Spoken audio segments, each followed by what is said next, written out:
ហេតុអ្វីចាំបាច់ប្រៀបធៀប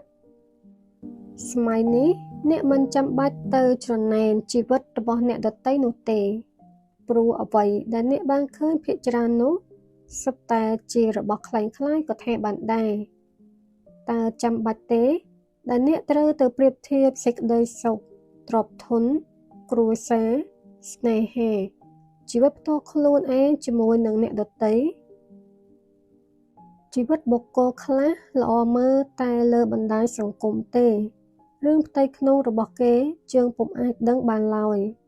ម្ល៉េះហើយចូលសម្លឹងមើលពិភពលោកនេះដោយបញ្ញាកុំសម្លឹងត្រឹមតែភ្នែកជើងដែលមើលឃើញបែបនេះទើបចិត្តជើងបានសម្រាកបើជើងចេះពេញចិត្តនឹងអ្វីដែលខ្លួនឯងកំពុងតែមាននេះបានគេហៅថាមនុស្សមានបញ្ញាពិតប្រាកដ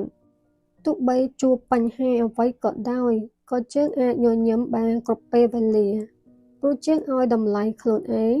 ហើយចេះពេញចិត្តនឹងសេចក្តីសុខតិចៗរាល់ថ្ងៃដែលខ្លួនឯងបានទទួលពីជីវិតនេះ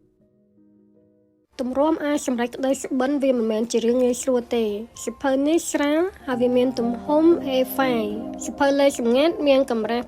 278ទំព័រជាប្រភេទសៀវភៅលើកទឹកចិត្តមានការបំផុសជាសំណួរជាច្រើនដើម្បីឲ្យអ្នកអានស្វែងរកចម្លើយចេញពីក្នុងខ្លួនឯងសៀវភៅនេះត្រូវចំពោះអ្នកដែលកំពុងតែស្វែងរកខ្លួនឯងជានរណាកើតមកដើម្បីអ្វី